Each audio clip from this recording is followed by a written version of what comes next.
facilita. Podes, legalmente podes. Conhecimento tudo evita. Podes, legalmente podes. Não há litígio que resista. Podes, legalmente podes. Com Ana Mendes Lopes. Olá, o meu nome é Ana Mendes Lopes e sou advogada de negócios digitais. Sejam muito bem-vindos ao Legalmente Podes. Este é um espaço onde o direito se torna fácil. Prepara-te para tornar o teu conhecimento jurídico numa vantagem estratégica do teu negócio online. E hoje temos aqui uma convidada muito especial. Alguém que eu sinto que já conheço há bastante tempo, mas na verdade só nos encontramos hoje presencialmente na vida. Vou desde já passar a apresentar, mas eu tenho a certeza que vais saber quem é desde início. Por ordem alfabética, advogada, consultora de direitos parentais e mãe. Na realidade, primeiro é mãe e só depois é advogada e consultora de direitos parentais. Dizem que a maternidade nos muda e eu acho que a nossa convidada concorda com essa expressão. A maternidade trouxe-lhe a consciência sobre a importância de equilibrar a vida profissional de advogada com a exigência da vida familiar e, agarrando na sua expertise em direito do trabalho, começou a ensinar as famílias a conhecer e a pôr em prática os seus direitos para mais presença e tempo em família. Depois do segundo filho, esse gosto deixou de ser um hobby e passou a ser o seu trabalho. Claro que estou a falar da Marta Esteves. Bem-vinda, Marta. Obrigada, Ana. E que apresentação tão bonita, adorei. Eu a seguir envio-te para partilhar, pode ser? Combinado. Isto é um pedido recorrente nas convidadas. Olha, Marta, eu conheço o teu percurso, tu és advogada, naturalmente começaste a tua carreira de advogada num âmbito normal, não é? Numa sociedade, depois transitaste para uma empresa e a maternidade trouxe consigo aqui uma oportunidade de exploração de uma matéria que é muito pouco falada, que são os direitos de pais e mãe na família e na parentalidade, e que tu agarraste nesse tema e trouxeste-o para o digital. Conta-nos aqui um bocadinho como é que fizeste como é que isto tudo começou e como é que tu conseguiste trazer esse tema para a internet. Eu sou aqui muito pouco de acreditar em energias, alinhamento de astros, mas a verdade é que foram as circunstâncias da vida profissional e pessoal que acabaram por se alinhar, quase como os astros, e quase que se fundiam aqui as duas. Portanto, como estava a dizer, portanto, sou advogada, fiz a carreira banalíssima, normalíssima de qualquer licenciada em Direito. Não tem problema nenhum. Sim. Mas, portanto, e nunca sequer pensei em trabalhar por conta própria, muito menos através do digital. Portanto, terminei a licenciatura, fiz uma pós-graduação, fiz o estágio da ordem numa grande sociedade de advogados, depois transitei para outra, na área de Direito do Trabalho, depois passei para a associada na área de Direito Laboral. E depois, entretanto, fui mãe a primeira vez e comecei a perceber que nós advogadas e a maternidade, né, casa de ferreiros, espeto de pau, porque as advogadas a nível de proteção na parentalidade não têm nada, não têm. É igual a zero. Não há uma forma de dizer assim. Não há uma forma simpática de dizer isto, porque a verdade é que não existe. E eu tive a sorte de estar numa sociedade de advogados que até nos dava algum tempo de licença de maternidade. Eu, do meu primeiro filho, tive uma licença de maternidade de quase 4 meses. Para uma advogada é ótimo. Para uma mãe não. E nem para um filho. Sim, nem para a mãe nem para o filho. Eu costumo muitas vezes dizer que isto não são só direitos nossos, enquanto mães e pais, são também dos nossos filhos. São direitos dos filhos, no fundo. Sim, mas portanto, isto para uma advogada é ótimo, para uma mãe não. Mas para uma advogada sim. Mas depois comecei... Mas isto foi tudo, teve que ser negociado, gerido, não é? Mas a verdade é que ao final de 4 meses eu não estava preparada para voltar ao trabalho, nem o meu filho estava preparado para ficar sem a mãe, mas tive que voltar.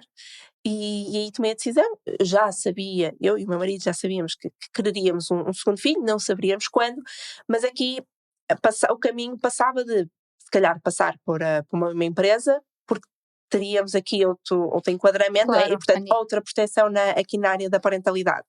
E pronto, segui esse caminho, sempre ligado à área do direito do trabalho, e entretanto aqui em contexto de confinamento, acho que foi também quando o teu projeto digital surgiu, mas não é? Foi coincidência, ou seja, eu despedi-me um mês antes. Ok, ou seja, saí da sociedade a 14 de fevereiro e a 16 de março ficámos todos fechados. Sim. Foi... Ou seja, o Covid não foi o motivo para... mas acabou por tinha pensado que sim, achava que o teu projeto tinha começado até para vir aqui comunicar estas alterações legislativas. O meu projeto digital, sim. Certo, o teu projeto no digital, sim. E, portanto, aqui quando me tornei mãe, estávamos confinamento em casa, ia partilhando aquilo que chamavam os desencantos da maternidade, Claro. mas depois, quando sabiam que eu era advogada e direito do trabalho, naquela altura era legislação nova todos os dias, e muita legislação aqui também que tocava na parte das famílias, porque as escolas estavam fechadas, depois aquela questão de teletrabalho dos pais, se os miúdos estavam em casa, não é, porque as escolas estavam fechadas, se não eram os trabalhadores essenciais. Então, muita gente começava-me a fazer questões sobre isso. E às tantas comecei a pensar, ok, se calhar aqui então na página vou partilhar informação sobre isto, não com o objetivo de um negócio ou de um hobby, mas para não estar várias vezes a responder a mesma coisa. Claro. Depois as pessoas começaram a pedir consultas, então surgiu assim de uma forma muito espontânea e orgânica, portanto foi assim um aliado da maternidade com a vida profissional. Que é o que é tão difícil nos dias de hoje, não é? Sim, muito. Hoje em dia fala-se muito no burnout em contexto de trabalho e se calhar a maior parte dos burnouts surge exatamente neste jogo de apanhar bolas, que é ter um filho, não é? Um filho pequeno, dependente e ter um trabalho. Sim, começa a falar cada vez mais também nos burnouts parentais. Pois, eu ontem engraçado, li um artigo sobre isso, a diferença entre um burnout e o burnout parental. Sim. Quase que me identifiquei. Não é positivo de se dizer, mas é verdade, porque eu acho que realmente a vida recomeça, a maternidade muda-nos, esta frase é um clichê, mas é verdade, e muda-nos não só na nossa vida, a forma como nos vemos, não é a forma como encaramos a vida, mas acho que nos muda muito o nosso contexto profissional, porque é muito normal as mulheres voltarem ao trabalho e não estarem preparadas para. Sim. Eu sou franca, eu ao final de 4 meses eu não estava preparada para voltar ao trabalho e deixar o meu filho em qualquer circunstância. Sim. Eu acho que só me senti mais preparada para isso, se calhar ao final de 6. Mas há mulheres que nem ao final de 6. Sim, isso depois depende. Embora que existam mulheres que ao final de 2 meses já estão fardas e querem voltar. Também existe, mas são a raridade. O que é curioso aqui nesta parte dos direitos parentais é que nós somos um país que não apela em nada à natalidade, não é? em regra geral. E as pessoas estavam muito habituadas a ir pedir as licenças e as licenças parentais iniciais com base no apoio da Segurança Social. Ou seja, ninguém, não é, tinha a preocupação de falar com o advogado para perceber se compensa mais gozar a licença à mãe, se compensa ao pai, como é que podem gerir isto, não é? Isso é uma maximizar também ao máximo. É isso, e eu acho que isso é uma consciência que tu trouxeste para o país.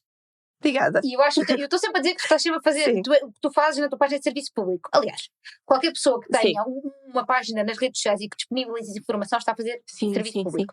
Mas o teu mercado é uma coisa de tanta importância para as famílias que eu acho que é verdadeiramente muito importante. E porque lá está, tu traz essa consciência de que, calma, tipo, licenças nós sabemos que existem, é só ir ao site da Segurança Social Direta e preencher, mas nem bem assim, não é? Porque a Segurança Social Direta não está. E depois as pessoas chegam ao balcão da Segurança Social pedem informações e nem sempre as informações estão a par com a lei.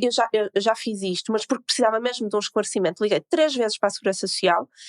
Tive 3 respostas diferentes. E também tenho este feedback das minhas clientes. Se pedires uma resposta por e-mail, demora 2 anos e perde o efeito útil. Não há. Às vezes até há. Agora com o e-click consegues algumas respostas. Mas também muitas vezes rematam a resposta com pode ver todas as informações no guia prático da Segurança Social. Sim, é verdade. No outro dia, por acaso, fiz através de uma contabilista. Por causa do cliente, fizemos um pedido e a resposta foi um NIM. Pois, depois deixa assim aberto e manda para o guia. Ora, obrigado, o guia está disponível online, todos nós podemos consultar. Mas isto para dizer que realmente eu acho que trouxeste aqui um tema. Aliás, eu sou advogada e eu contratei a Marta para fazer o planeamento da licença do meu filho. Ou seja, na altura, eu sendo advogada não tenho naturalmente, não é? Quaisquer direitos na maternidade, mas eu quis perceber como é que eu podia jogar isso com o meu marido. E a verdade é que o meu marido teve problemas na licença. Ou seja, chegou uma altura em que a licença foi cortada, ainda antes de ter terminado, porque estavam a querer dizer que eu, como advogada, era obrigada a gozar, lá está, os 30 dias iniciais. Sim, os primeiros 42, tivemos que fazer um pedido de informação jurídica à Segurança Social, mesmo ao Departamento Jurídico, e deram-nos razão.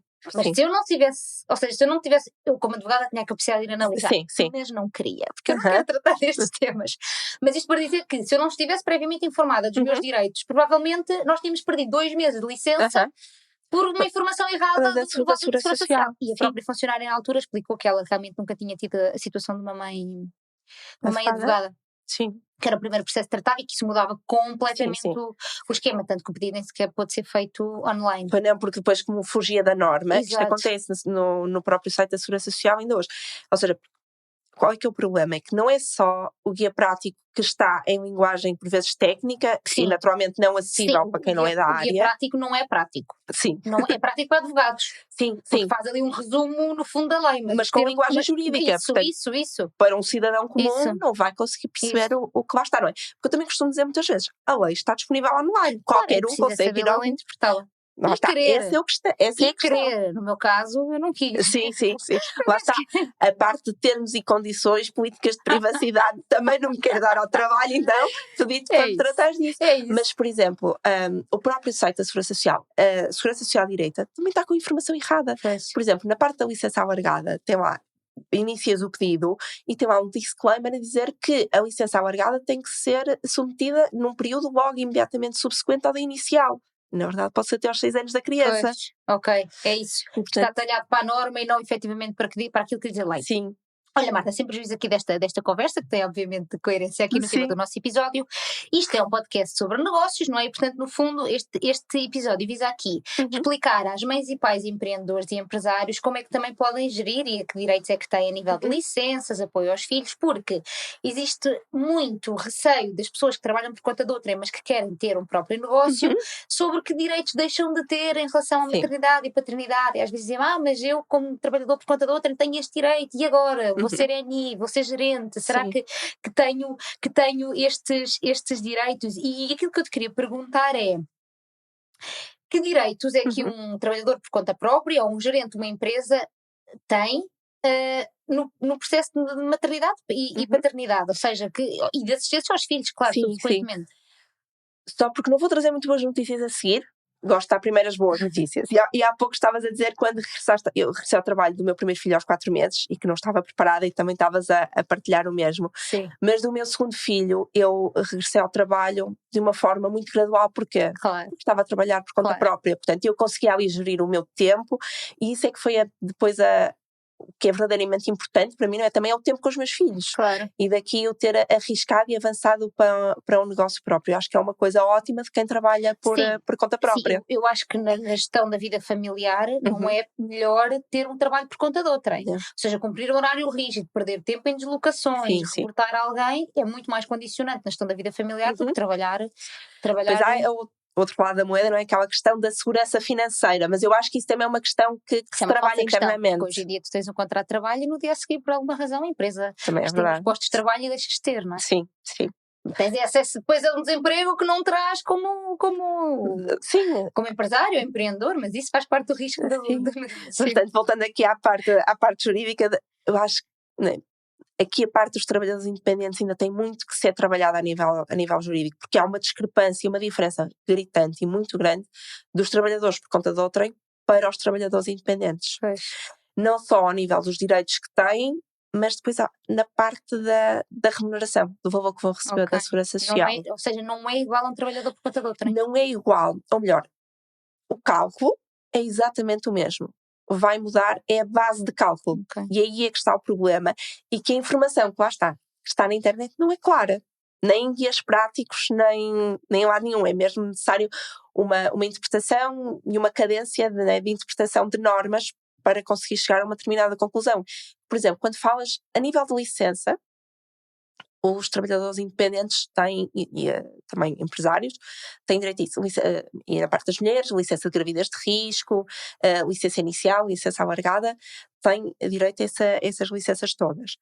O problema está depois, por exemplo, quando falas de uma licença paga a 100%, ou 80%, ou 90%, 83%, se tu estás a falar de um trabalhador por conta de outrem, vai ser essa percentagem sobre o valor bruto.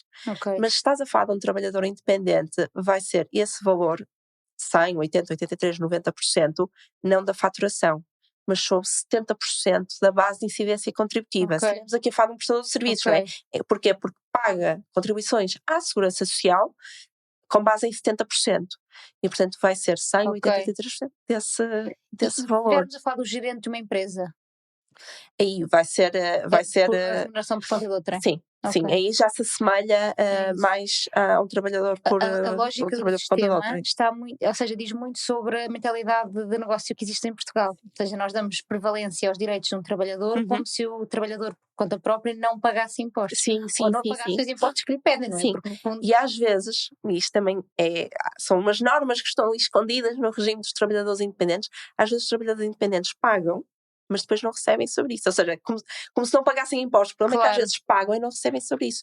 Por exemplo, quando uma trabalhadora independente acumula atividade por conta própria ou melhor, atividade por conta de Exato. outrem E por conta própria. independente, se Tá o bem. valor for ali superior a 4 vezes o IAS, vai depois pagar a remuneração, né, do diferencial, do remanescente acima de 4 vezes o IAS, mas isso depois não vai contar. Para receber, Para para receber, pagar. sim. Pois. Ou seja, tem que escolher sempre a licença por conta de outrem, que em princípio é Sim, aquela sim, que sim. vai compensar. Sim. Pois. Nem pode escolher. Nem pode escolher. Nem pode Ok, escolher. o sistema obriga a que Assumem seja. que a licença é pelo trabalho de conta de Ok. outrem. Pois. E depois há aquelas questões, por exemplo, tem essa ideia que incentivam muito, por exemplo, a um trabalhador independente que vai abrir atividade, optar pelo primeiro ano de regime de isenção. Sim, e depois Contribuições à que segurança essa social. isenção é digamos, é uma falácia, porque Sim. é uma isenção de deveres e de direitos. Certo, e portanto, estás isenta de contribuir, ok, mas também vais ficar Claro. isenta de receber. Eu lembro-me Não é? que quando o meu filho nasceu, Uhum. o meu marido estava ali na fase de transição entre empresas e que realmente se pôs essa questão e que a contabilidade avançou logo, não, mas não paga segurança social como trabalhador independente neste Uhum. primeiro ano, porque eu pensei logo, calma, mas não paga segurança social e beneficia dos apoios da segurança Sim. social ou simplesmente não paga e renuncia aos direitos, porque isto não é informado, isto é dito às pessoas, vocês não pagam, mas não lhes é dito, vocês também não recebem. Sim. E portanto isto não é uma verdadeira isenção, isto é uma renúncia. Sim. Porque se fosse uma isenção, as pessoas simplesmente não pagavam, mas tinham a contrapartida associada Exatamente. a isso, e não. E depois também existe uma questão que eu acho que é super injusta, que é o trabalho, aquilo que se descontou por conta, se alguém abrir um negócio, mas tiver descontado muitos anos por conta de outrem, depois esse valor não é tido em conta para a licença enquanto, não é? Sim, e depois aqui na parte das licenças, o cálculo da remuneração referência vai ser sempre os primeiros 6 dos 8 meses anteriores, Parte, não quando é? estamos a falar de um trabalhador por conta de outrem. Porque na verdade, na prática, num trabalhador independente, por exemplo, e isto trabalhador independente em regime simplificado, porque se for de contabilidade organizada, a conta ainda é mais complexo. Ainda é mais complexo. E nem é só complexo, é desfasada do tempo. Ok. Porque depois a base de incidência contributiva, quem tem contabilidade organizada, vai ter em conta o lucro tributável do ano anterior. Ok, sim, adoram, as entidades públicas adoram presumir lucros, não é? Para pagar, mas depois considerar os lucros do ano anterior para pagar aos administrados. E portanto, nos trabalhadores independentes, regime simplificado. Na verdade, vai ser os primeiros 6 dos 11 meses anteriores, no caso de uma licença inicial, ao nascimento do bebê. Porquê? Porque os trabalhadores independentes, a base de incidência contributiva tem sempre, o valor de cálculo são os 3 meses anteriores. Portanto, um trabalhador independente entrega a declaração trimestral com base na faturação, ou com base em 70% da faturação do trimestre anterior. E, portanto, há este delay de 3 meses. Pois é isso. Ou seja, de alguma forma tenta-se incentivar a iniciativa económica, mas depois o próprio sistema não está desperto para fazer aqui uma conciliação da vida, uma conciliação perfeita, digamos, da vida do empreendedor por conta própria com a maternidade ou parentalidade. Embora havendo uma empresa, já é diferente. Não é? Sim. Se a pessoa for remunerada como gerente, aplicam-se então os direitos de um trabalhador por conta de Sim. Agora, quando não é o caso ainda, realmente as pessoas ficam aqui bastante fragilizadas. Porque depois, porque se pensares aqui nos primeiros 6 dos 11 meses anteriores, a pessoa ainda nem engravidou. Não, ainda nem sequer sabe. Muitas vezes se vai abrir um negócio, abre um negócio e engravida logo a seguir, não é? Sim. Mas, na verdade, como é os primeiros 6 dos 11 meses anteriores ao nascimento do bebê, a pessoa ainda nem engravidou. E já tem que estar a fazer contas. E aí já vai entrar para o cálculo. Pronto, por isso... É isso, não, o sistema está completamente desfasado. Olha, e depois a nível de apoios para assistência a filhos? Isso aí existe, ou seja, aqui, durante a gravidez e logo ali no pós-parto imediato, portanto ali na licença inicial, é igual aos trabalhadores por conta de outrem, exceto ali a parte do part-time, porque imagina agora há uma novidade de 2023 em que uma parte da licença inicial pode ser gozada em part-time e, portanto, prolonga a duração da licença, e depois também na licença alargada, ou na licença complementar, que tem várias modalidades. A mais conhecida é aquela alargada de 3 meses, mas depois há outras várias opções com part-time. Essas opções a part-time não existem para os trabalhadores independentes. O que depois, por exemplo, um casal em que um dos elementos seja trabalhador por conta própria e o outro trabalhador por conta de outrem, há uma opção, ou há uma modalidade, por exemplo, na licença complementar, que é 3 meses de trabalho a part-time, portanto, trabalha-se metade do tempo, recebe-se metade do salário, mas depois ainda há um subsídio de 20% da segurança social. Adicional. Mas, ou seja, a nível de rendimento familiar dá assim um pouco mais de 70% por mês a trabalhar metade do tempo. Pode compensar conforme as contas que fizerem. É obrigatório a mãe e o pai usufruírem dessa modalidade. Mas se um deles é trabalhador independente, o outro já não vai poder usufruir. Ou seja, tem que ser os 2 trabalhadores dependentes para que isso possa acontecer. Ou seja, que nem isso ficou salvaguardado. Nem isso ficou salvaguardado quando, por exemplo, 2 elementos de casal têm aqui enquadramentos diferentes, não é? É isso, a lógica da lei é que... É para o trabalhador por conta de outro. Exato. É isso, incentiva a produção de riqueza. Olha, Marta, e agora diz-me uma coisa. Pais a gozar licenças.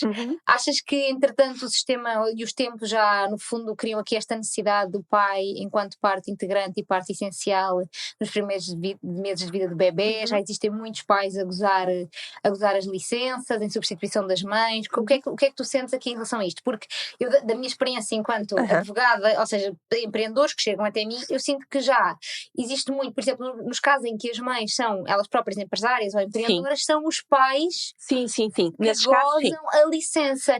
Mas eu acho que isto é uma consciência recente, porque muitas vezes comentam comigo, eu normalmente remeto para as pessoas para fazer a consultoria contigo, mas muitas vezes comentam comigo que que foi a primeira pessoa da empresa a fazer isto e agora já 3 ou 4 colegas replicaram. Eu costumo dizer, isto às vezes é isto numa determinada empresa. A primeira pessoa a gozar algum direito é quase como o irmão mais velho, que para sair à noite é mais difícil do que os mais novos, não é?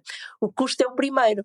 Por exemplo, o irmão mais velho tem muito mais dificuldade em pedir aos pais para sair à noite. Os mais novos depois é quase bar aberto. Tipo, porquê que não levas o teu irmão? Portanto, isto é exatamente a mesma coisa que se passa nas empresas. Portanto, o primeiro pai, homem, a gozar uma licença vai ser se calhar mais difícil, não é? Vai estar ali a desbravar caminho para colegas que vêm a seguir.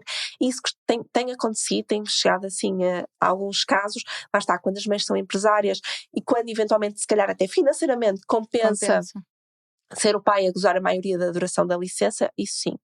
Agora, quando as mães são trabalhadoras por conta de outra, isso aí já é muito mais restrito, não é? Pois, porque esta possibilidade do pai gozar a integralidade da licença está dependente de uma mãe trabalhadora independente, não é? Não. Sim, podem ser os 2 trabalhadores por conta de outrem. Sim, é isso que eu digo. Quando é o pai a gozar os 6 meses, por exemplo, os 6 meses de licença, a mãe não pode ser trabalhadora por conta de outrem, não é? Porque caso contrário ela também é obrigada a gozar ali um período, não é? Sim, a mãe é sempre obrigada a gozar os primeiros 42 dias. A partir do dia número 43, depois do nascimento do bebê, pode ser só a mãe, pode ser só o pai, ou podem ser os 2. Só os 2 ao mesmo tempo. É que só durante um período de 15 dias, por isso. Ou está um, não se compreende. Ou está um ou está o outro. E, portanto, para o pai estar a gozar licença, a mãe tem que estar a trabalhar. Claro que se for empreendedora, consegue gerir o seu próprio tempo e se calhar até nem abrir agenda. Depois é uma perda de rendimento. Abrir e gerir. Sim, no meu caso, falo aqui de mim, que é o que sou o exemplo que melhor conheço, mas por dizer que, e tu se calhar sentiste o mesmo agora com o nascimento do teu segundo filho, o facto de eu não ter tido licença de maternidade, porque nós advogadas não temos, no fundo só no favor do meu filho. Ou seja, é mau para mim enquanto profissional, porque no fundo não estou a trabalhar e também ninguém me paga porque eu não estou a trabalhar, mas isso permitiu que o pai do meu filho acusou a licença integral, isso permitiu que, como eu consigo gerir o meu tempo e a minha agenda, nós os dois estivéssemos ali 6 meses completamente dedicados a um bebê. E no fundo eu acho que no fim de contas, a nível de estrutura familiar, foi muito melhor eu não ter tido licença. Sem prejuízo disso, ter aqui um background financeiro que não podemos ignorar, mas parece-me, como é que nos dias de hoje ainda existe esta separação de tempos entre pai e mãe? Porque a verdade é que o pai pode ir trabalhar, a mãe pode ir trabalhar, o pai ficar em casa. Mas a mãe diz que chega a casa até ao dia a seguir, a mãe continua a ser mãe de um bebê, que precisa de ser amamentado, que precisa daquele conforto da referência da mãe, não é? Daquele vínculo biológico que existe naturalmente. E como é que quase como se delega a responsabilidade por criar um filho nos seus primeiros meses de vida à mãe. Não é? E como se a mãe não se cansasse no processo de. Mas é aquele argumento, mas a mãe está o dia inteiro em casa, claro, mas um bebê recém-nascido é um trabalho o tempo inteiro. Não descansa, há muito essa ideia, não é? Tipo, quase que a licença são tipo umas férias, ou que a mãe está em casa a fazer zapping na Netflix. As próprias mães, porque às vezes tenho mulheres que me dizem assim, eu vou aproveitar a minha licença para tirar um curso, para fazer isto assim, não. E eu era essa mulher. Tu eras essa mulher. Grávida do primeiro filho, eu pensar, eu ando a comentar no escritório, eu não sei o que eu vou fazer, tipo, 4 meses em casa, devo passar a tarde a ver o Roxa. Pronto, e não sabia nada. Mas descobre-se a realidade dos factos, mas que é uma realidade que eu acho que nós só conseguimos perceber efetivamente quando passamos por ela, não? Mas acho injusto que pai e mãe tenham que dividir a licença, ou seja, eu acho que pelo menos os primeiros 6 meses do bebê deviam ser para os dois. Ou seja, para a estrutura da mãe, porque às vezes mas há quem diga isto, eu não concordo com isto, mas mas o bebê só precisa da mãe. Eu não concordo, mas de toda a forma, se o bebê só precisa da mãe, a mãe precisa do pai. Exatamente. E é por isso que é importante, era muito importante que efetivamente nós conseguíssemos dar esta conciliação. Olha, agora em setembro, a licença inicial, houve aqui aquele projeto de cidadãos que aprovou que a licença inicial passa a ter uma duração mínima de 180 dias, portanto 6 meses, paga a 100%. O próximo passo, eu acho que era mesmo que pararmos aqui ao regime que há aqui ao lado, em Espanha, que é licença com duração igual para a mãe e para o pai. Pois, que é o que faz sentido. E sem haver substituição, ou em paralelo. É simultâneo. É simultâneo. Porque essa história da substituição legal, o bebê passa 5 meses com a mãe, e ao 6º mês, a referência dos 5 meses desaparece e vem a referência do pai. Sim. E depois no fim desses 30 dias do pai, como normalmente costuma... e faz a introdução alimentar e apanha doenças e tudo aquilo que implica o regresso aos aulas. Por isso é que eu acho que nós, quando falamos aqui em direitos parentais, na parte aqui da maternidade e paternidade, nós estamos mesmo a falar dos direitos das crianças, não é?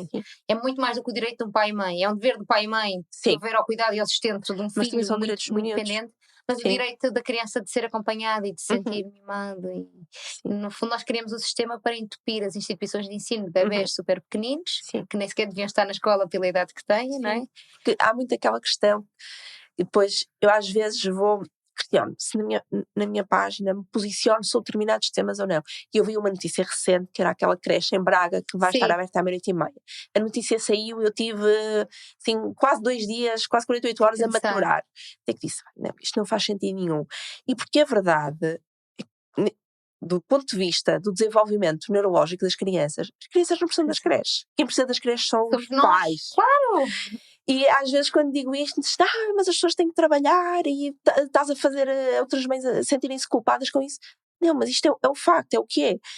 Né? Pediatras de neurodesenvolvimento, e há estudos que demonstram que as crianças até aos 2 anos não precisam das creches. Entre os 2 e os 3 anos está ali tipo num cinzento os resultados dos estudos. E depois a partir dos 3 precisam aí de socialização com os pares, com outras crianças. E portanto, até aos 2 anos as crianças não precisam das creches. E quem precisa das creches são os pais, porque precisam de trabalhar. Porque o sistema nos obriga a termos que deixar os nossos filhos com alguém.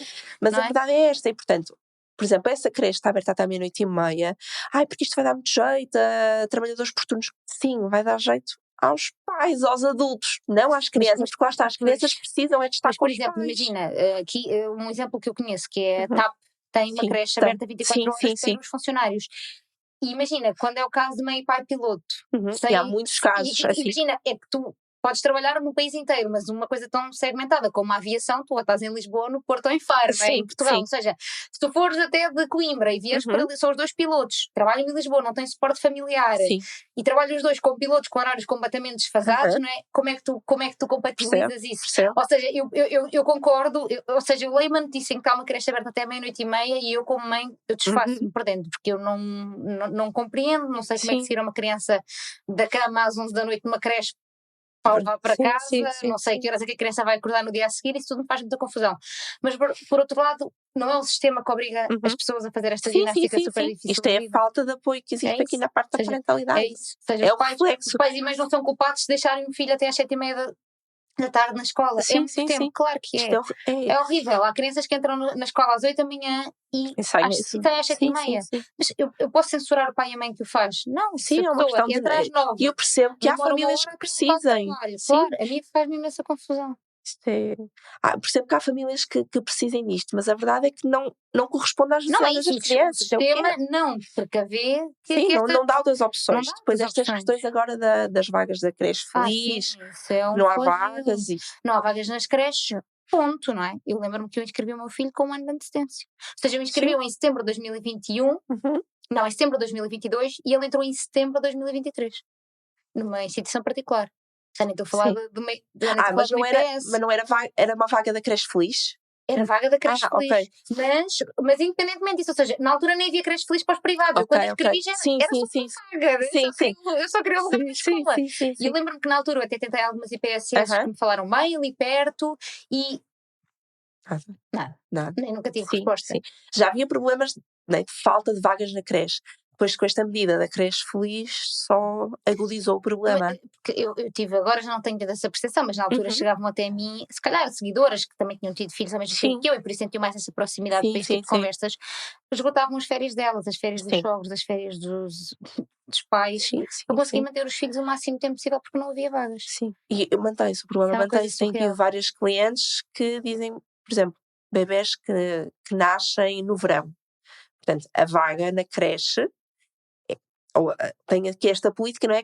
Tem que entrar em setembro e, portanto, um bebê que nasce em junho, julho, agosto, em setembro vai ter no máximo 3 meses. Sim, Não aceitam bebés com há 3 meses, pessoas que pagam que colégio meses a fio sem os filhos lá andarem. que é para assegurar a vaga. E, Exatamente. portanto, esse bebê só vai conseguir vaga quando tiver 1 ano e 3 meses, É isso. que é em setembro do ano seguinte. E, portanto, os pais têm que fazer um puzzle de Pois. conjugação de licenças, férias. É isso. Sim, por exemplo, o meu filho foi para a escola com 11 meses, eu queria que ele Uhum. fosse para a escola tão pequeno. Não queria. Sim, Porém, queria ficar com ele 2 anos em casa, se calhar não. também não. Sim, Porque isso já não estava a ser compatível nem com o meu trabalho, claro. nem com, com as minhas E se capacidades calhar de quando gerir eles são tudo. mais pequeninos ainda dá para ir trabalhando com eles, porque eles se calhar estão a dormir ou Muito adormecem ao pequenino, no meu colo. caso, muito pequenino. Não. Ou seja, o meu Sim. filho não me permite trabalhar desde muito cedo. Ok. Porque é um miúdo que Agora, precisa de atenção e eu estou a trabalhar e ele quer estar a chamar a minha sim, atenção. sim, sim. O meu filho mais velho era mais assim, o mais novo já não é Já tanto, não, é mas o por exemplo, segundo, os segundos vêm, vêm contra a agilidade. e, mas conseguir gerindo bem, se calhar também aos 7, 8 meses. Sim, A partir dos 9, já, é muito difícil, não é? sim, já não dá. É isso. Tivemos que recorrer a outras É isso. opções. Pois, no meu caso, nós ficámos com ele em casa até aos 11 meses, numa gestão muito difícil. A parte boa era que o meu marido era trabalhador por conta de outra na altura Uhum. e a entidade patronal não era portuguesa. Então era Ok. super receptível a Sim. questões de horários e Ok, de boa. licença e correu super bem. Ele pediu horário reduzido, então basicamente Aham. eu trabalhava de manhã. Sim. Ele trabalhava de tarde e numa gestão muito difícil lá com os Sim. filhos e gerindo.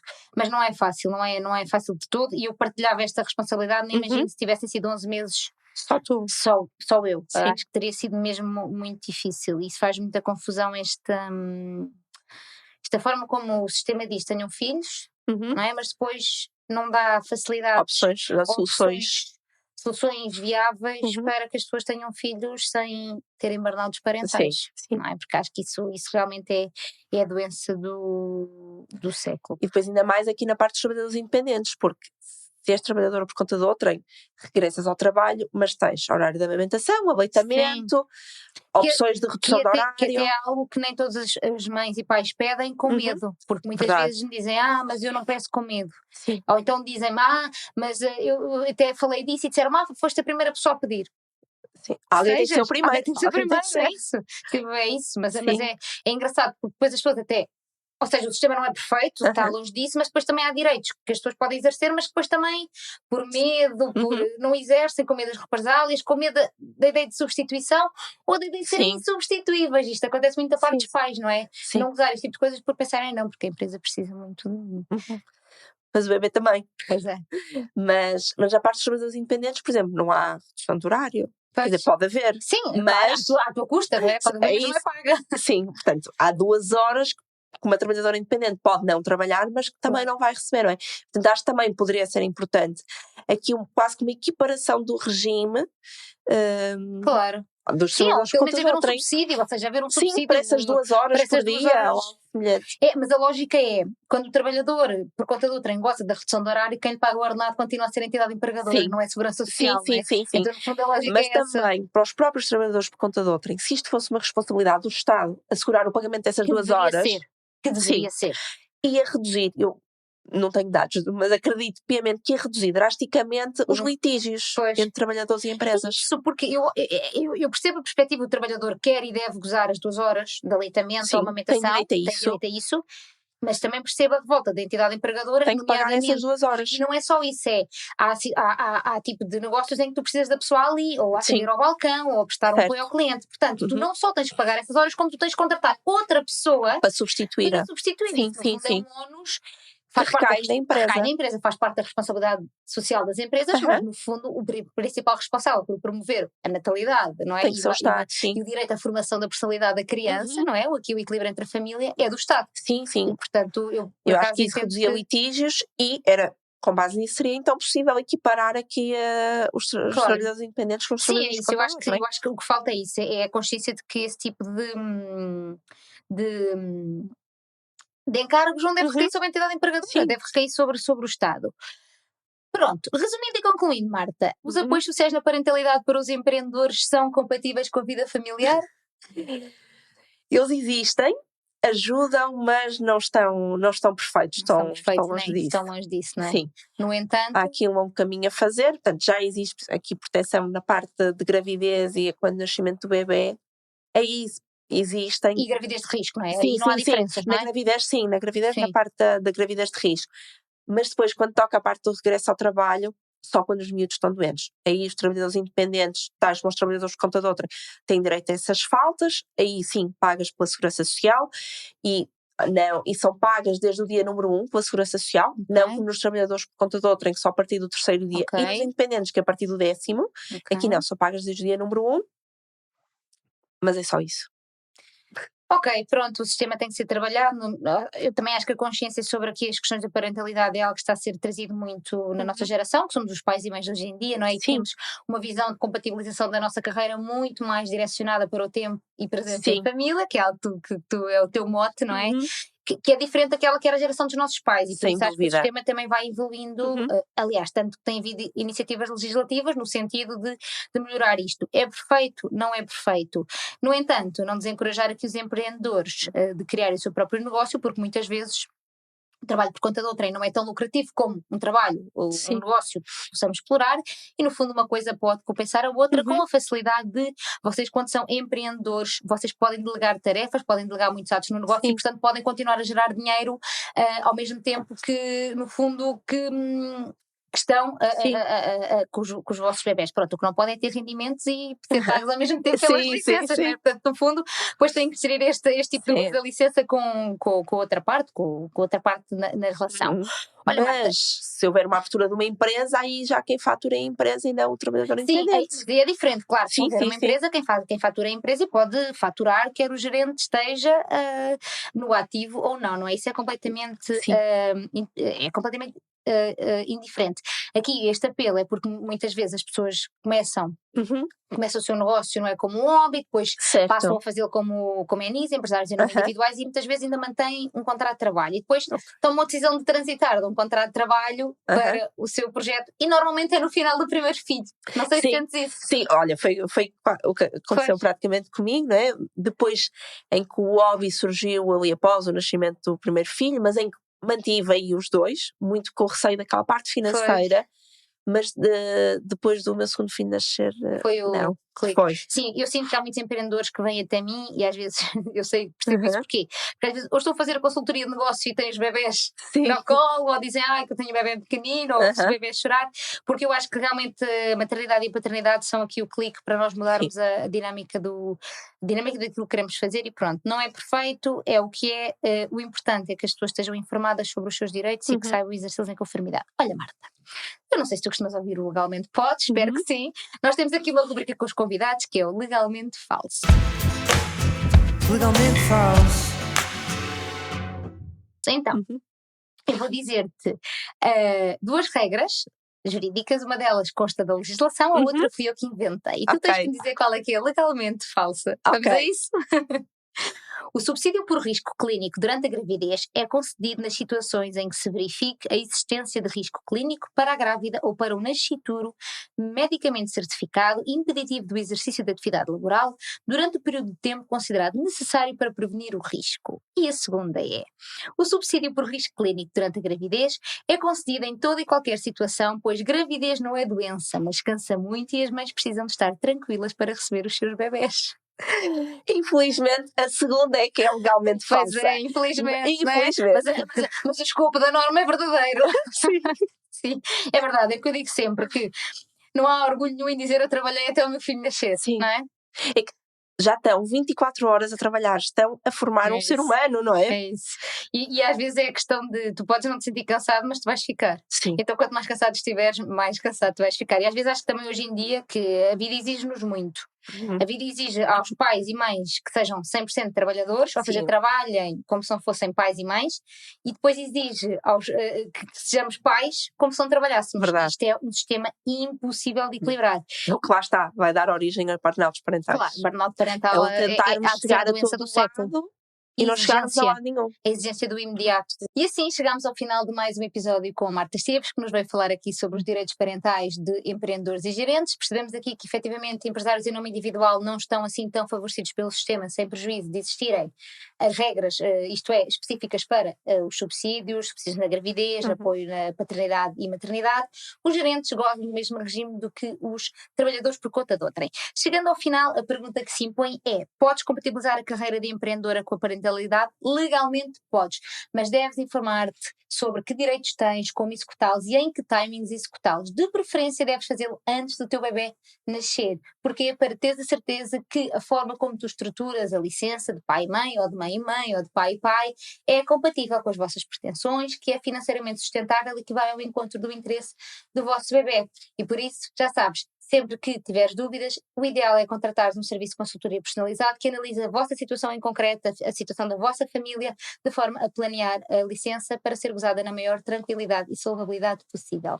Olha, Marta, muito obrigada por teres vindo aqui ao Legalmente Podes. Eu não tenho dúvidas nenhumas que este tema é de muito interesse para os empreendedores, porque hoje em dia as pessoas empreendem cada vez mais cedo e ao lado do empreendedorismo vem também algumas exigências ou vontades da vida pessoal, que é de ter um filho, de constituir família, e portanto foi muito importante e será muito importante para quem nos ouve perceber aqui como é que é a dinâmica da gestão da parentalidade e da maternidade com a vida de um empresário e de um empreendedor. Obrigada pelo convite, espero que não tenha trazido muito mais notícias para os empreendedores, mas vá. Esperemos que não, pelo menos possível conciliar. Quer ver? Fica a esperança de que o sistema vai evoluindo com o evoluir dos tempos e que os empreendedores consigam apelar às suas necessidades familiares junto do sistema. Espero sinceramente que este episódio tenha sido muito útil para o teu negócio online. Se gostaste, já sabes, subscreve e segue-nos nas redes sociais Instagram, Facebook, TikTok, LinkedIn e YouTube através da conta Ana Mendes Lopes Legal. Conto contigo para o próximo episódio e bons negócios. O meu nome é Ana Mendes Lopes e este é o Legalmente Podes. Advogada facilita. Conhecimento te evita. Legalmente pode. Não há litígio que resista. Legalmente podes. Com Ana Mendes Lopes.